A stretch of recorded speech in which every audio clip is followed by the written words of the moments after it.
Hello, I'm Zoe.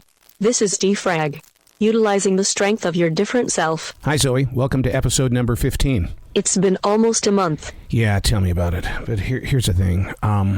Work.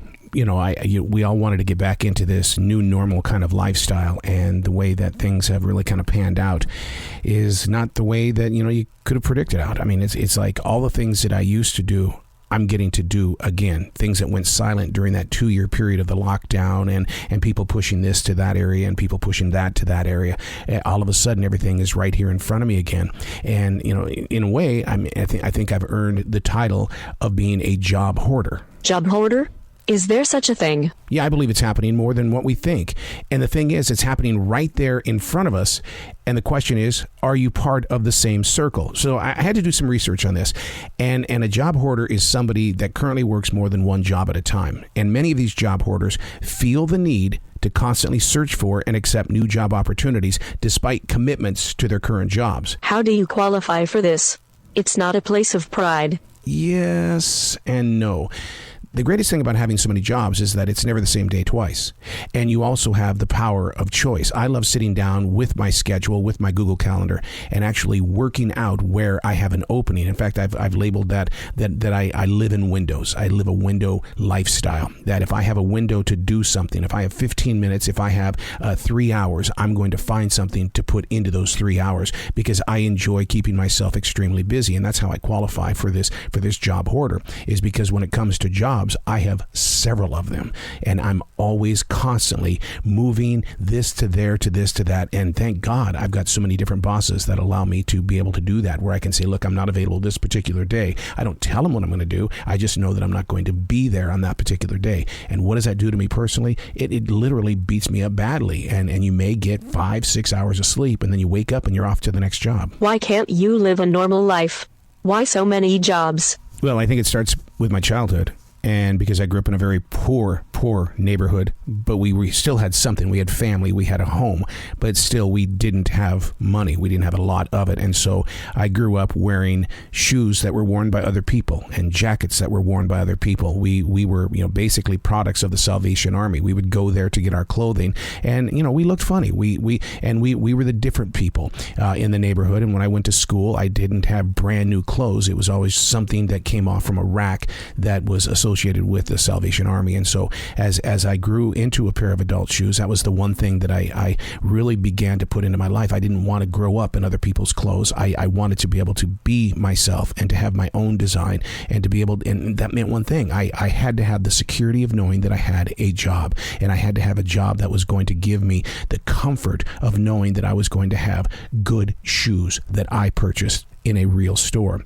And sadly, the bad part about that is I spent 26 years fearing being fired in radio. It drove me insane. So I got even more work and more work and more work, because you're not going to fire the guy that's doing all the jobs.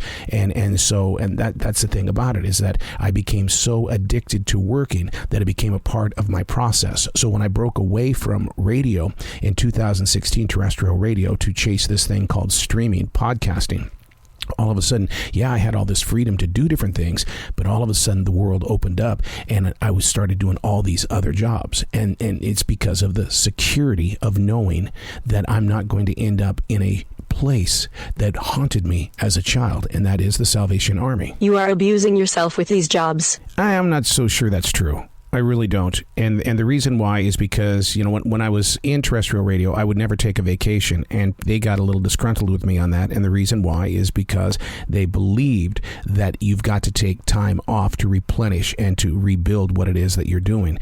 And I would say, if I'm extremely happy doing what I am doing, why do you want me to go on vacation? Every day is a vacation. So I became addicted to the process of, I just want to work. And then when you break it down, you defrag. What happens is, why do I like to work? What is going on? It breaks it down to the point of that I didn't want to be fired. I didn't want to go to the Salvation Army. I didn't want to live that lifestyle where I was wearing other people's clothes. In fact, I wanted to go deeper into the definition of what a job hoarder is, and it's a unique talent of acquiring several jobs within a short period of time, regardless of external problems such as economical struggle or lack of qualifications. The most common type of job hoarder is going to work in retail daily, and then what they're going to do at night is they're going to work in a bar daily. And it really is a serious situation for a lot of people, because if they can't get that fix, that job, that next situation, research has shown, this is what research has shown, that they will get into drug smuggling and other things that are against the law, because they've always got to keep themselves active. And so being aware and defragging where I am, it allows me to not step into those roles, because, it is an addiction. I've got to be doing something at all times. It keeps you away from family. No, it keeps me away from friends. And the reason why I say that is because with the job hoarding that I do, all of my stuff is at night, and I go Monday through Sunday. I go all the time, and they don't come out and play, because they're doing their 9-to-5 thing. And so I've not seen my neighbors or my friends in a very long period of time because of getting back into this new normal, as we were calling it. All of these jobs that all froze during that 2-year period, it's all back. I find myself doing what I'm doing, but I'm not getting to do what I used to do, which was to hang out with my neighbors. I mean, we've been with these neighbors for 25, 30 years, and every Friday night we would get together for dinner in someone's yard or garage or wherever, and I've not done that since the pandemic. And that's when I started job hoarding in the way that I'm doing it right now. Do you lack trust? To fear where you came from is serious. No, we have to break that down. I do not fear where I came from. I fear having nothing, having to live a life where I'm using everybody else's trash, basically, and their trash is my treasure, and so therefore the hoarding of the jobs is so that I don't live that lifestyle. And I'll be very honest with you, with so many jobs and stuff like that, it does get in the way of me getting a full-time position. Like if I wanted to go back to terrestrial radio, I had an opportunity recently, and I struggled with it deeply, and the reason why was because I don't want to get rid of any of these jobs that qualify as job hoarding. I love every single one of them, and so if I had a full-time job, I would have to give up a serious amount of what I have collected over the past few years. In fact, I've been hoarding these jobs for, I've got a couple here that I've been doing for 25 years, and I don't ever want to give it up. But if I go and I get a regular full-time job, and like everybody else in the world where you can be home on the weekends and things like that, I'm gonna have to give stuff up, and I just don't do it because I love what I'm doing. You hurt all the time. Your body isn't resting. I totally get that, but here's the thing. What I face is I can have a body that hurts, that feels fatigue, or I can face a deeper, darker beast, which is I need to be working on something. I need to be moving at all times. And I've talked about this many times because I've always said that creativity is an addiction, that, your creative mind has always got to be going. When you wake up and when you finally fall asleep at night, is that I've always got to have something going. That's why I have a writing instrument in my hand pretty much all day, because I'm constantly trying to create the next thing. And so then, and even while I'm doing these jobs, hoarding these jobs, I'm constantly moving in the direction of, utilizing the energy of my creative mind. And I don't just go and be a bump on a log at some business. I go there and physically get involved with the process of the rooting system so that I can build and help really bring success to the process that everybody else is bringing to the game as well. Do you plan to do this forever? There's a story that a lot of people say that when people retire, they die. And that's one of those things where I think that if I were to walk away from what I've been doing my entire life, I think that would be trouble.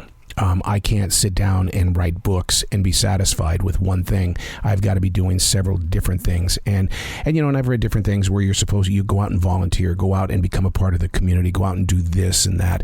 And so, but the thing is, though, is that it's still the return of the investment.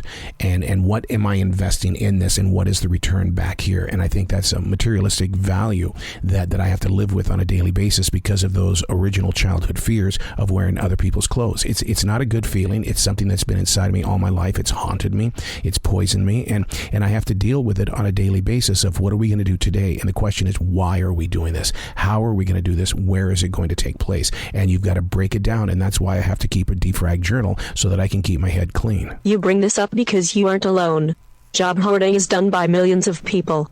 How can you help? I think the best way I can help is by talking about it, by bringing it forward and by creating different paths for people to take. And because I know for a fact, because I see them on the front line every day, the people that are doing 3 and 4 jobs just to keep their head above water, just to keep a roof above their head, just to get food on their plate. I know what they're going through mentally because you can see it, and I can see it because I can relate with it because I'm also living that lifestyle. But to be able to talk about it openly, whether it's a mental sickness or whether it's just the act of survival, it's one of those things that we have to deal with on a daily basis, but it's never been a part of the conversation. And I think that's where the defragging has got to happen. And if I can just convince somebody to start keeping a defrag journal where they have a conversation with themselves so they can understand what they're putting their body through, what their mind is building while their heart is being poisoned by being a job hoarder.